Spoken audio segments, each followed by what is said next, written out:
300 guerreros valientes se enfrentaban contra un ejército muy superior a ellos en número. Sin embargo, conseguirían una victoria épica que sería una de las insignias del reino por venir.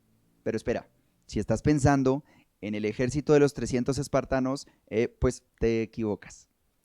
De hecho, el ejército de los 300 no eran solamente 300, sí, eran solo 300 espartanos, pero estaban conformados también por otras personas de otras polis y conformaban aproximadamente un ejército de 6.000 personas. Y no estaban luchando contra 2.800.000. El ejército rival solo tenía 200.000 guerreros.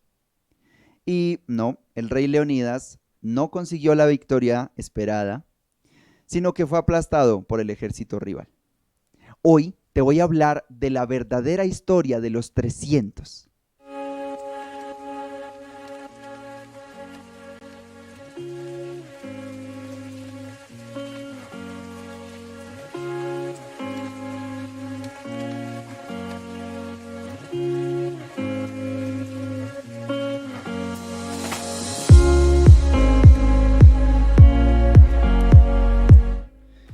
Como lo has visto en el título, hoy veremos la historia de Gedeón, uno de los jueces de Israel. ¿Cuál era el contexto de Israel en este tiempo? Vamos a verlo. Capítulo 6 y 7 de Jueces. Los israelitas hicieron lo malo a los ojos del Señor. Entonces el Señor los entregó a los madianitas durante 7 años. Los madianitas eran tan crueles que los israelitas hicieron escondites en los montes, en las cuevas y en lugares fortificados. Cada vez que los israelitas sembraban sus cultivos, venían saqueadores de Madián, de Amalec y del pueblo del oriente y atacaban a Israel. Acampaban en territorio israelita y destruían las cosechas hasta la región de Gaza. Se llevaban todas las ovejas, las cabras, el ganado y los burros y dejaban a los israelitas sin qué comer. Estas multitudes enemigas que venían con sus animales y sus carpas eran como una plaga de langostas. Llegaban en numerosas manadas de camellos, imposibles de contar, y no se iban hasta que la tierra quedaba desolada. Así que Israel se moría de hambre en manos de los madianitas. Entonces los israelitas clamaron al Señor por ayuda. Cuando clamaron al Señor a causa de Madián, el Señor les envió un profeta, quien dijo al pueblo de Israel: Esto dice el Señor, Dios de Israel: Yo te saqué de la esclavitud en Egipto. Te rescaté de los egipcios y de todos los que te oprimían. Expulsé a tus enemigos y te di sus tierras. Te dije: yo soy el Señor tu Dios. No debes rendir culto a los dioses de los amorreos en cuya tierra ahora vives, pero no me hiciste caso. Vamos a ver 3 principios a través de esta historia. El primero, la incapacidad del hombre y su pecado contrastan con Dios, quien es santo y perfecto. El segundo es: Dios trabaja en el pecador para poder trabajar por medio del pecador. Y el tercero es: las maneras como Dios obra hacen que siempre Él se lleve toda la gloria. Vemos en este contexto una situación bastante oscura. Sin embargo, Dios no ha olvidado a su pueblo, pero quiere enseñarles una lección. Dios hace evidente la razón de las consecuencias por las que estaba atravesando Israel.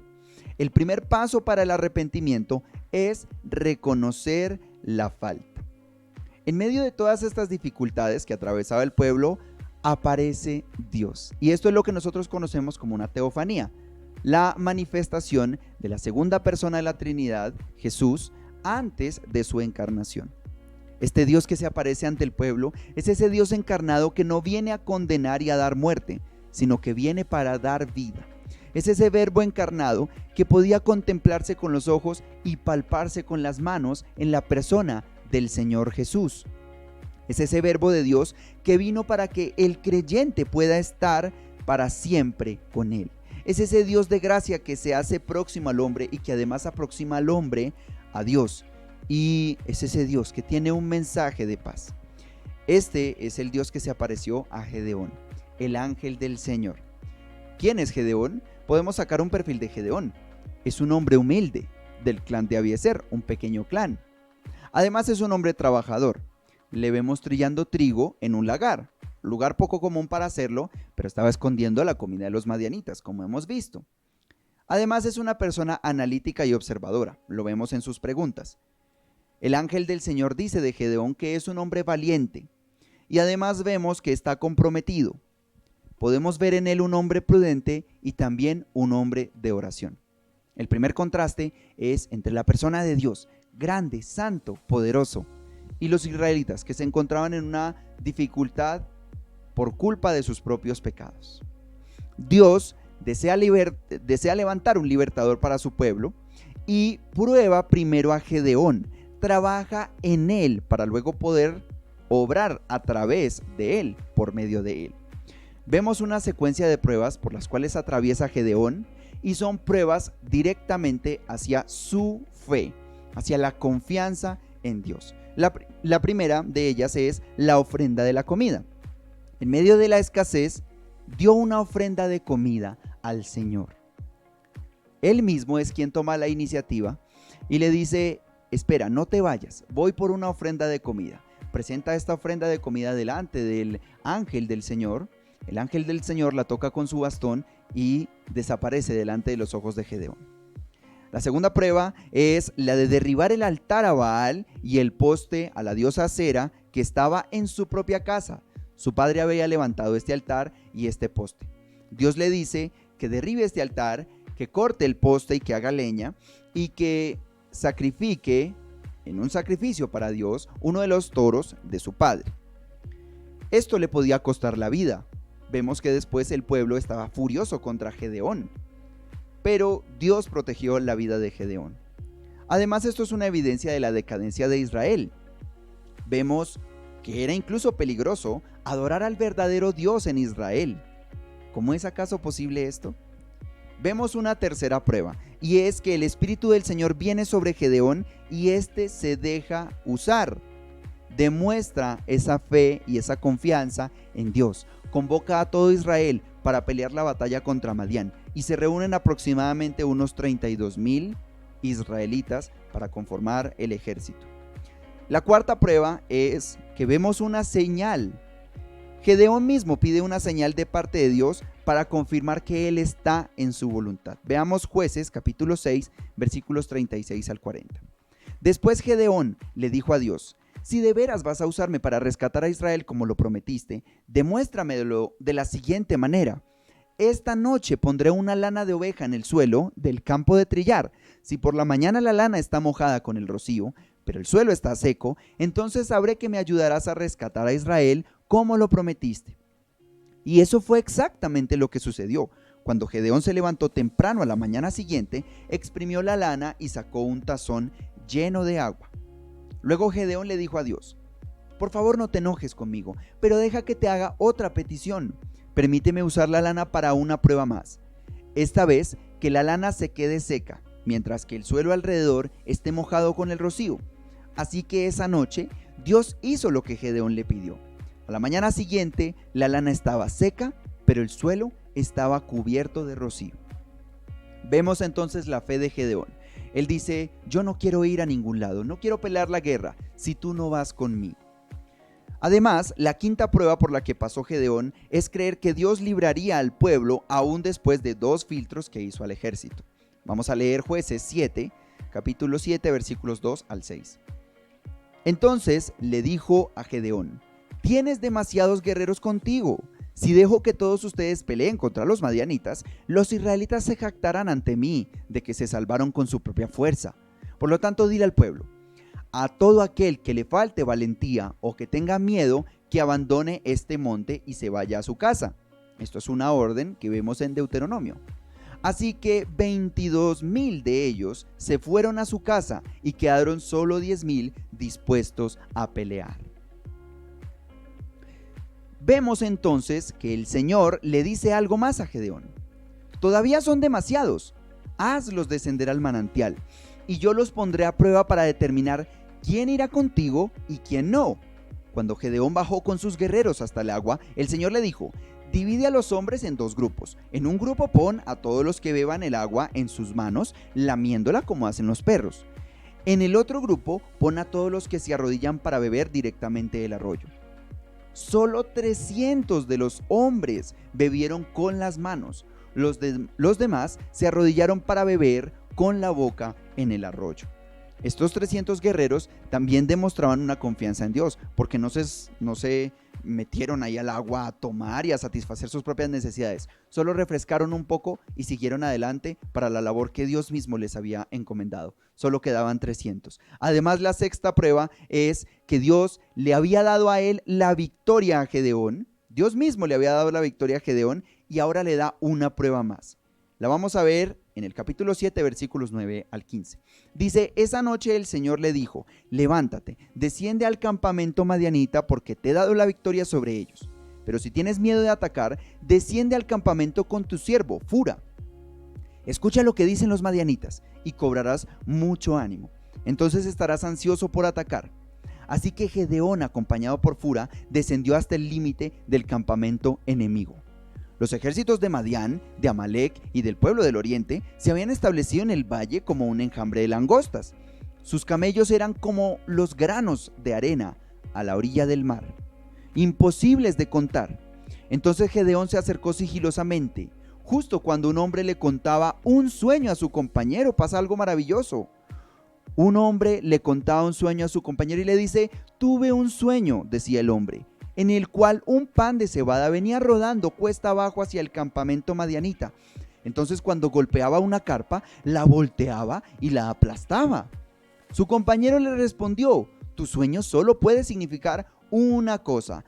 Dios le ha dado la victoria a Gedeón, hijo de Joás, el israelita, la victoria sobre Madián y todos sus aliados. Sorprendente. Cuando Gedeón oyó el sueño y la interpretación, se inclinó en adoración ante el Señor. Luego regresó al campamento israelita y gritó: levántense, porque el Señor les ha dado la victoria sobre las multitudes madianitas. Se acercó confiando a este ejército madianita, a pesar de que estaba arriesgando su vida. Y la última prueba que atraviesa Gedeón es creer en Dios en medio de una estrategia inusual. Vemos que las armas que utilizó el pueblo israelita fueron antorchas, cántaros y trompetas, si acaso estas son armas. Ellos tenían que tener sus antorchas encendidas. Los cántaros tapaban estas antorchas y trompetas en la otra mano. Se pararon al borde de la montaña que estaba frente al valle, en donde estaba todo el ejército de Madián y de sus aliados.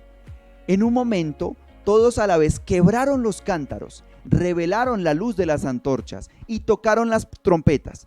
Muchos de ellos gritaron: por el Señor y por Gedeón. Esta es una estrategia bastante inusual de pelea, de guerra, de batalla.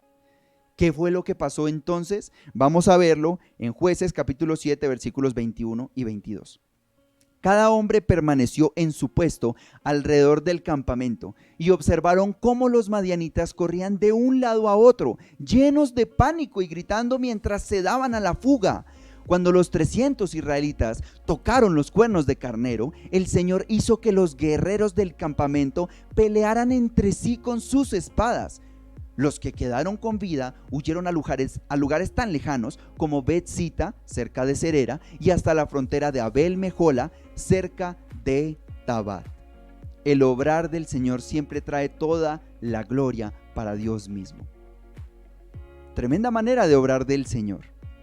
Ellos no tuvieron que matar ni a uno solo de los madianitas, sino que el pueblo, confundido por Dios mismo, comenzó a matarse entre ellos. ¿Cuál es la principal arma de todos estos 300 guerreros junto con Gedeón? Fue la fe. Fue que demostraron una confianza en Dios. Estos solamente fueron los 300 que Dios mismo seleccionó. Hebreos 11, capítulo 11 y versículo 6 nos dice: sin fe es imposible agradar a Dios. ¿Cuál es la aplicación para nosotros?